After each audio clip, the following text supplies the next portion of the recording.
नमस्कार दोस्तों। आज की कहानी है एक माँ जो एक आंख से अंधी थी और कमर से झुकी हुई थी।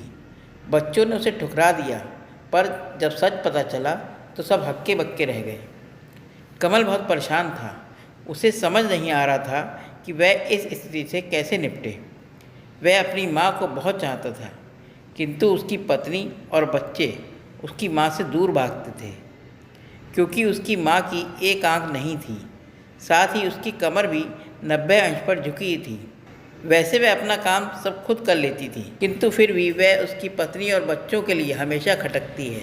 दादी, आप ऊपर वाले कमरे में चली जाओ, मेरे दोस्त आ रहे हैं, कमल के बेटे निखिल ने बड़े बेरुखी से कहा। पर बेटा, मैं तो बहुत दूर बैठी हूँ, कमल की माँ ने बहुत प्यार से कहा। नहीं, आप उनके सामने मत रहो, वह मुझे चिढ़ाते हैं, निखिल ने ज़ोर से कहा। क्या हुआ, इतना क्यों चिल्ला रहे हो? कमल की पत्नी नीलम ने किचन से आवाज़ लगाई। देखो ना माँ, ये दादी यहीं ड्राइंग रूम में बैठी है और मेरे दोस्त आ रहे हैं। निखिल ने शिकायत भरी लहजे से कहा।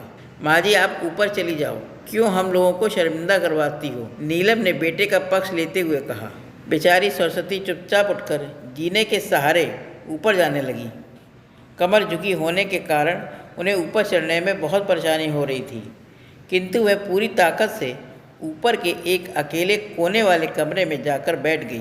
कमल बाजू के कमरे में ये सब सुन रहा था। उसे कष्ट हो रहा था कि उसकी माँ को अब कितना कुछ सहना पड़ रहा है, किंतु वह असहाय था। अगर वह कुछ कहता है तो पत्नी और बच्चे उसका विरोध करते हैं। दूसरे उनके तर्क भी सही लगते हैं, क्योंकि वह एक प्रशंसनीय अधिकारी था। उसका सामाजिक स्तर बहुत ऊंचा था। उसकी ससुराल भी एक उच्च घराने में थी। अब वह चुपचाप इस तरह हर दिन अपनी माँ को अपमानित होते हुए देखता रहता था। रात को कमल की पत्नी ने कहा, देखो जी, अब कुछ करो। कल कलेक्टर साहब की पत्नी आई थी, माँ उसी देसी वेशभूषा में उनसे मिली। मुझे बहुत शर्म आ रही थी बताते हुए कि ये मेरी सास हैं। मैंने कह दिया कि ये दूर की रिश्तेदार हैं, इलाज कराने आई हैं। यह सब सुनकर कमल को रोना आ गया, किंतु फिर भी वह चुपचाप रहा। उसे समझ में नहीं आ रहा था कि वह क्या करे। अपने बेटे की स्थिति को माँ सरस्वती अच्छी तरह जानती थी और बेटे को कोई कष्ट ना हो, इसलिए वह हर बात चुपचाप सह लेती थी। कमल बहुत उदास रहने लगा। एक तरफ परिवार और सामाजिक स्तर पर जीने की प्रतिबद्धता थी और दूसरी ओर माँ।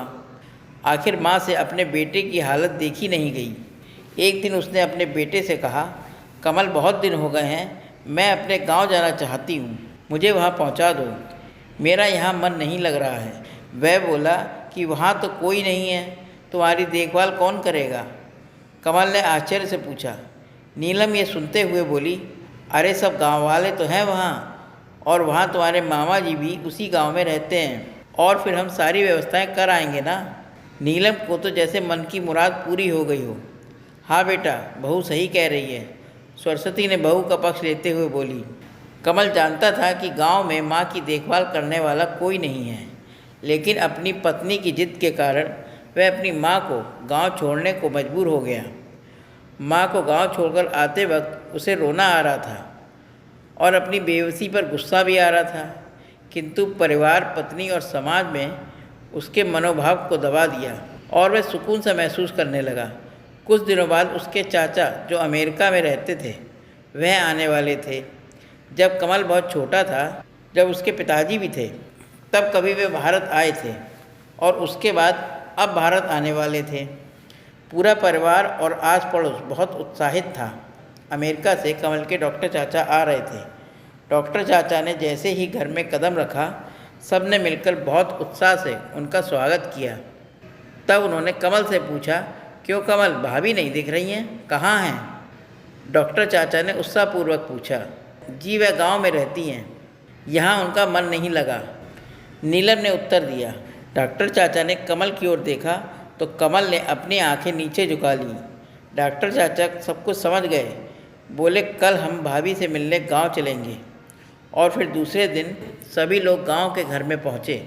देखा तो सरस्वती जी को तेज बुखार था और वह पलंग पर असहाय पड़ी थी। डॉक्टर चाचा दौड़कर सरस्वती के पास गए और उनके पैर छूकर रोने लगे। सरस्वती जी की हालत उनकी कल्पना से परी थी। वह बोले, कमल, तूने तो अपनी माँ का नाम उजागर कर दिया।